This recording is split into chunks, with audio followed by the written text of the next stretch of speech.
இளநிலை மருத்துவ படிப்புகளுக்கான நீட் தேர்வு நாடு முழுவதும் 552 நகரங்களில் நாளை நடைபெறுகிறது.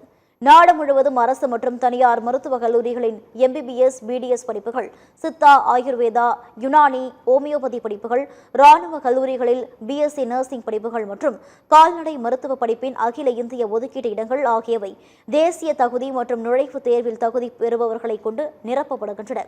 இந்த தேர்வை தேசிய தேர்வுகள் முகமை ஆண்டுதோறும் நடத்துகிறது. அதன்படி 2026-27 கல்வியாண்டுக்கான நீட் தேர்வு நாடு முழுவதும் நாளை பிற்பகல் 2 மணி முதல் மாலை 5 மணி வரை நடைபெற உள்ளது. தமிழகத்தில் சென்னை, செங்கல்பட்டு, திருவள்ளூர், திருச்சி, மதுரை, கோவை என 30 நகரங்கள் உட்பட நாடு முழுவதும் 552 நகரங்களில் தேர்வு நடைபெறுகிறது. 2 லட்சம் இடங்கள் உள்ள நிலையில் 9.47 லட்சம் மாணவர்கள், 13.33 லட்சம் மாணவிகள் என மொத்தம் 22.80 லட்சம் பேர் தேர்வுக்கு விண்ணப்பித்துள்ளனர். தமிழ், ஆங்கிலம், இந்தி உட்பட 13 மொழிகளில் தேர்வு நடைபெறுகிறது. இதற்கிடையே நீட் தேர்வு எழுதும் தமிழக மாணவர்களுக்காக மாணவர்களின் மன உறுதி, மனநலம் காக்கும் வகையில் தமிழக அரசின் நட்புடன் உங்களோடு திட்டம் மூலம் தொலைபேசி வழியாக மனநல ஆலோசனைகள் வழங்கப்படுகின்றன.